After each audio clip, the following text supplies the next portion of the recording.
Hey YouTube, it's Cash. This was supposed to be a straightforward noise box DIY video that would be a gift idea for your noise artist or sound design friend. I missed gift time because my tendency to overdo things got the best of me. I'm also working on a live setup and thought it would be a cool idea to make something I could play live and add to my test equipment setup. I'm still going to offer a lot of information for those DIYers out there, some of which may be too much for some, but I'll include some basics so you can take what you want from this. A noise box can be a box, or any sort of object that can be fitted with a piezo and some sort of output jack so you can capture the sound of whatever you want to add to your piezoed object. A piezo is a piezoelectric element or device that generates a voltage when force or vibrations are applied, kind of like the element of a microphone, but it picks up the sound of whatever you adhere it to. Piezos come in all sorts of sizes. I find the larger they are, the fuller they sound, but you may not want that depending on what you are using it for. I'm using two sizes and will choose the size based on location, application, and what I want to capture so I can get the best balance of sound for what I'm looking for. This takes experience and time, but there really is no wrong way to apply them as long as you're putting them close enough to the sound source you want to capture. You also can play with positioning by sticking them with painter's tape before gluing them permanently. You want to use a glue that is rigid to transfer the vibrations as much as possible. I use this Gorilla Gel Superglue. First, I want to explain what idiophones are. An idiophone is an instrument, the whole of which is the vibration of the instrument itself, without the use of airflow, strings, membranes, and electricity. It is the first of the four main divisions in the original musical instrument classification. You can buy new idiophone type items for your noise box, but I find it more interesting to find items at places like thrift stores and garage sales. You can also incorporate devices like the Spirit Sampler, which I'll talk about later in this video. There are some cool things to look for, like these chime stuffed animals. They have these wire chimes that are sounded by a pendulum-like mallet. You can also keep an eye out for sound-making items used in meditation, like these cymbals, which work like a rain stick, but it uses small ball bearings to sound the pitched cymbal bells. Once you have your box of stuff, you can test everything with a contact mic or piezo and some cheap scrap wood. You can make primitive gongs with can lids. Any kind of spring would be good, under tension or not. Hollow metal pipes can work too, music box combs. Decorative items that use rigid wire can work well, like this wire votive is awesome. Even things like this metal sign holder can be interesting. I also incorporated 3 devices which I modified to pair with my noise box in specific ways. The first of these is a CB mic delay. I made versions of these in the past. This is a Superstar DM1000 Tornado CB microphone. It is powered by a 9-volt battery and has a built-in echo with controls for the echo, time, and level. You can ditch the mic housing and replace the potentiometer controls. In this application, I used 2 100K potentiometers. I added an output using the black wire for ground and white for the positive. You can replace the mic with a 1/4-inch output. Pluck the spring out of the power switch, glue it permanently, and add a push-button switch to the positive side of the battery to turn it on and off, but there's no bypass, so it will not pass audio unless it's on. I could add true bypass, but I could just turn the echo level down so the audio is completely dry. I also added a feedback bend effect with a switch and a 500K potentiometer.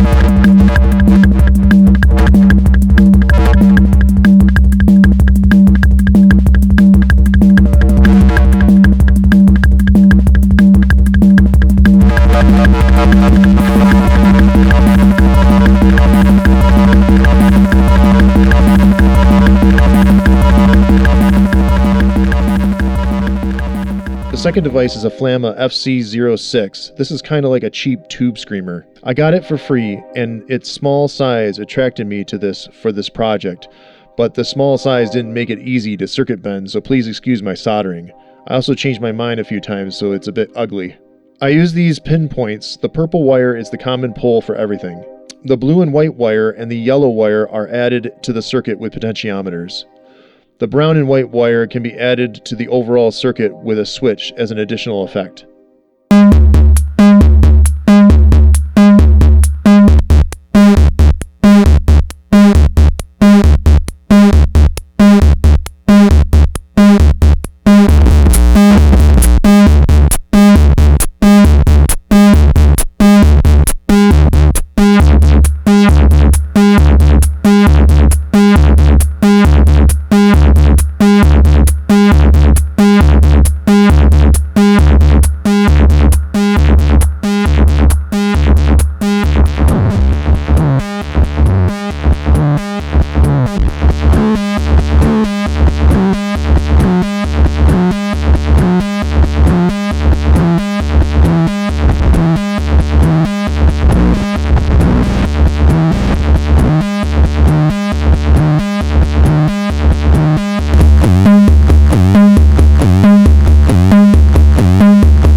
third device, as mentioned earlier, is a Spirit sampler. It looks like a microcassette player, but there's no magnetic tape involved. All the cassette does is turn the device on. You can only find these in Japan, and they are typically sold in a 3-pack. These are simple, fun, small lo-fi samplers, with the sampler size being a big plus for this project. They will save the last sample recorded even if you replace the batteries. I added large buttons to trigger the record and playback controls. I replaced the mic capsule with a 1/4-inch jack and also added the capsule from the CB mic in parallel using one of the built-in potentiometers to control the mix between the 1/4-inch input and the mic. My soldering on this was poor as well, ran into the same problem with tiny solder points and multiple adjustments. I also added a feedback loop bend with a switch and a 10K potentiometer. Since I'll be playing this with my live setup, I'll be using my time interval generator, so I added contacts to the playback and feedback circuits so they can be triggered in rhythm.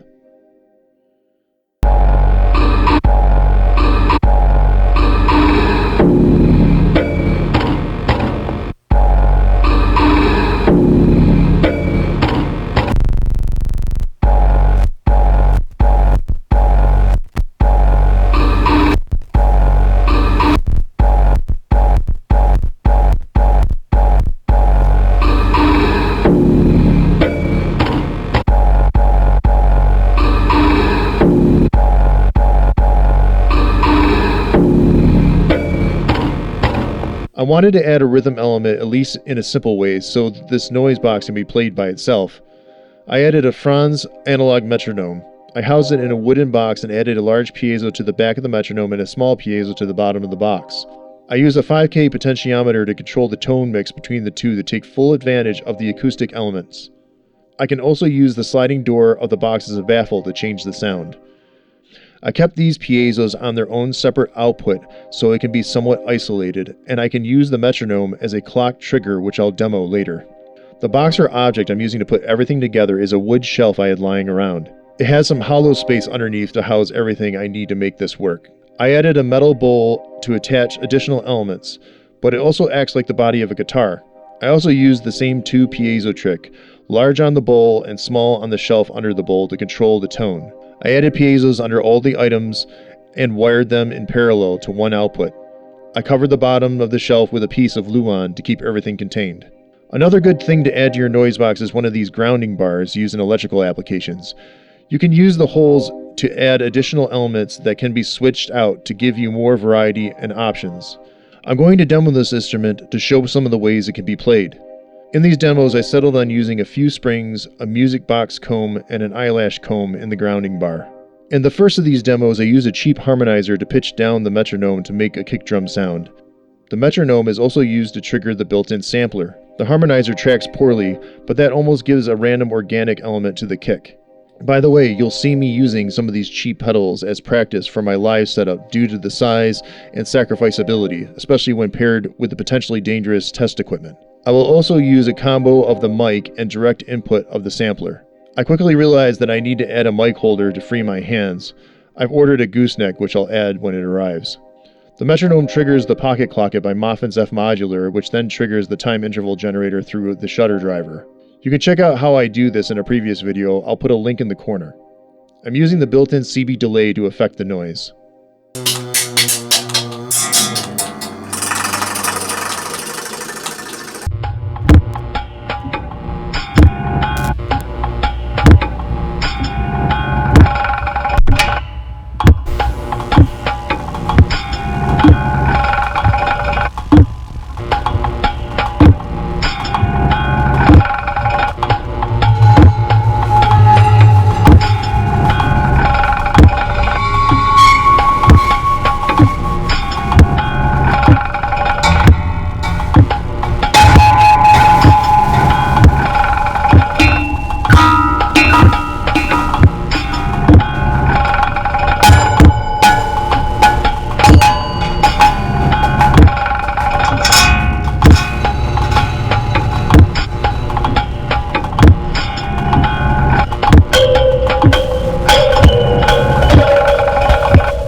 In this second demo, I wanted to make the sampler the rhythm section. You'll see me playing with the sampler feedback when using the metronome to trigger the sampler in a similar way with the time interval generator as in the last demo. There's a bit more feedback triggering going on with the sampler in this example. The metronome is going through the CB delay.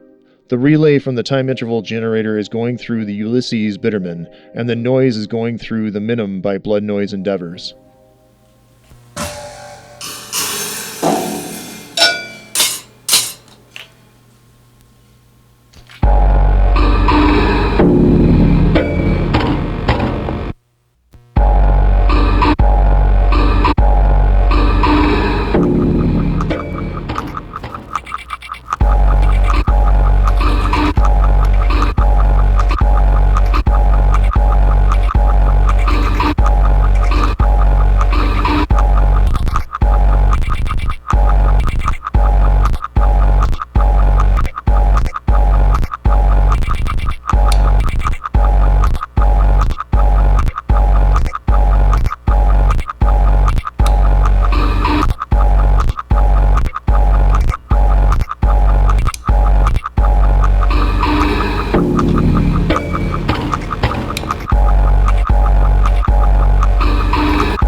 In this last demo, I wanted to utilize the sampler as a melodic element, using the time interval generator as a trigger alone with the metronome through the flamma and the CB delay. The noise through the Disaster Transporter by Earthquaker and the El Castillo by Hungry Robot.